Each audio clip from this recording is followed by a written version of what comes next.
Assalamualaikum warahmatullahi wabarakatuh. Kepada pensyarah Muhammad Nur Azri Muhammad Zaini. Saya Nur Ain binti Aziz, ID pelajar 2022654102, pelajar degree Kejurawatan UiTM Kampus Puncak Alam. Pada hari ini saya ingin membentangkan hasil kajian saya iaitu alam kubur menurut kepercayaan agama Hindu mengikut subjek CTU 552. Untuk hasil kajian saya yang pertama, apa itu alam kubur dan apa berlaku di dalam kubur. Menurut Kamajaya 2001, kematian adalah merupakan suatu takdir yang telah diberikan oleh Tuhan Yang Maha Kuasa dan menjadi jalan terakhir seseorang untuk membebaskan diri dari jeratan dan tekanan kehidupan yang semakin kompleks. Kematian dipandang menjadi akhir dari penderitaan atau pembebasan kerana jika manusia telah mati, maka penderitaan yang bersifat duniawi sudah putus. Kerana manusia tersebut eksistensi sebagai entitas manusia telah putus dan mengalami perubahan kehidupan. Kematian adalah berakhirnya proses kehidupan. Selain itu juga, menurut kepercayaan agama Hindu, alam kubur adalah tempat berkumpulnya Atman, jiwa atau roh. Ini dibuktikan dari petikan teks dari Atma Prasangsa. Dengan terjemahan, mula-mula Sarikan diperintahkan oleh Batara untuk datang ke taman dan kawasan kubur yang luas. Di tempat itulah pusat berkumpulnya roh-roh dan berbagai jenis penderitaan, baik dan buruk.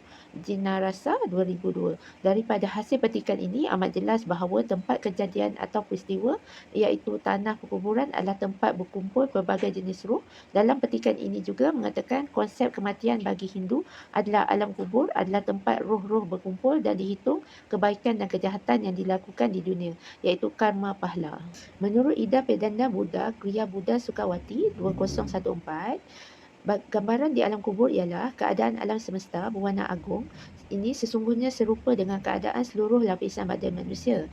Ketika manusia mati, manusia akan memasuki salah satu dari lapisan-lapisan alam halus ini sesuai dengan tingkat kemudian batin mereka sendiri.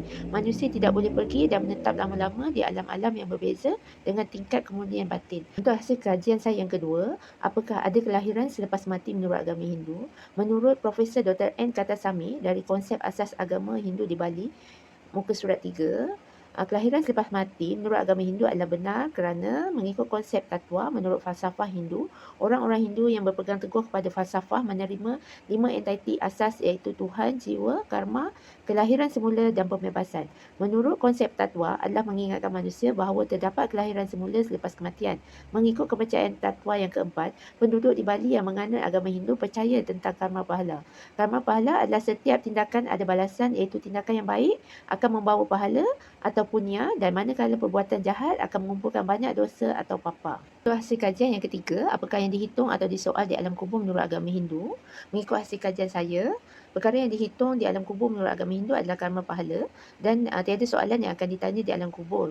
Kerana agama Hindu merupakan suatu kepercayaan terhadap kebesaran dan kekuasaan Tuhan dan agama Hindu mengajarkan 5 kepercayaan, iaitu kepercayaan yang disebut dengan Pancasarada.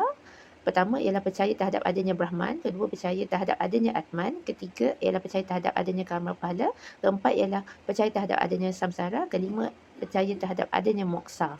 Selain itu juga di dalam kitab suci Sarasamuccaya 352, Sarasamuccaya 353 dan Agasya Parwa 355.15 dengan menyatakan karma pahala dinyatakan ada 3 karma, iaitu karma yang memberikan akibat langsung, karma yang mempunyai akibat tidak langsung di mana pahalanya baru dinikmati setelah meninggal dunia, dan karma yang dinikmati kelak sebagai akibat perbuatan dalam masa hidup sebelumnya.